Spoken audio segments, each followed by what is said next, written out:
Muammar Gaddafi's Libya. Muammar Gaddafi ruled Libya for 42 years after seizing power in a 1969 coup. His regime was characterized by a unique political philosophy outlined in the Green Book, a blend of socialism and Arab nationalism. Gaddafi's Libya was marked by both periods of relative prosperity due to oil revenues and accusations of human rights abuses, support for terrorism, and interference in other nations' affairs.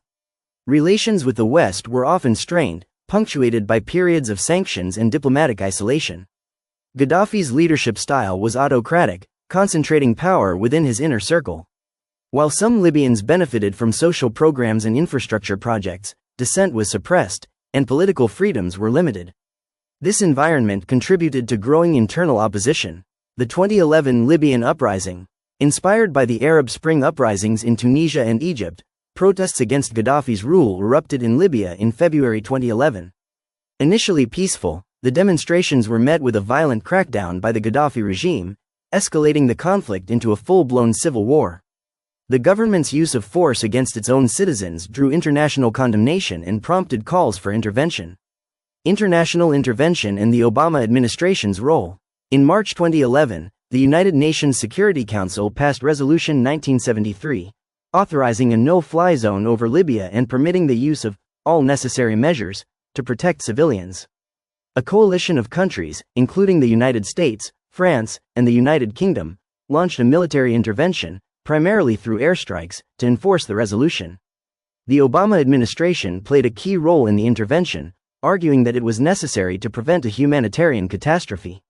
The U.S. provided air support, intelligence, and logistical assistance to the rebels fighting against Gaddafi's forces.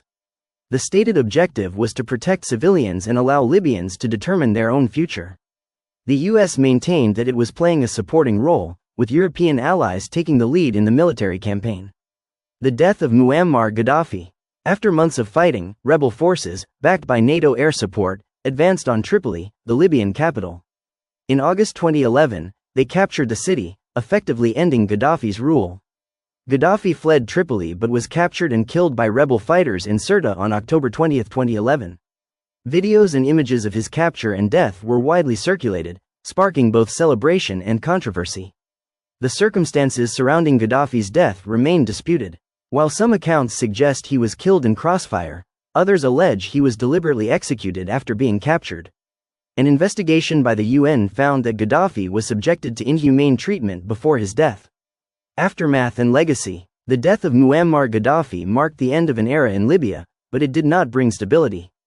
The country descended into chaos, with rival militias vying for power and a weak central government struggling to maintain control. The power vacuum created by Gaddafi's removal led to the rise of extremist groups, including ISIS, and a protracted civil war. Libya remains deeply divided, with ongoing political instability and economic challenges. The international intervention in Libya has been the subject of much debate, with some arguing that it was a necessary humanitarian intervention and others criticizing it for contributing to the country's current instability. The long-term consequences of the intervention continue to shape Libya's future.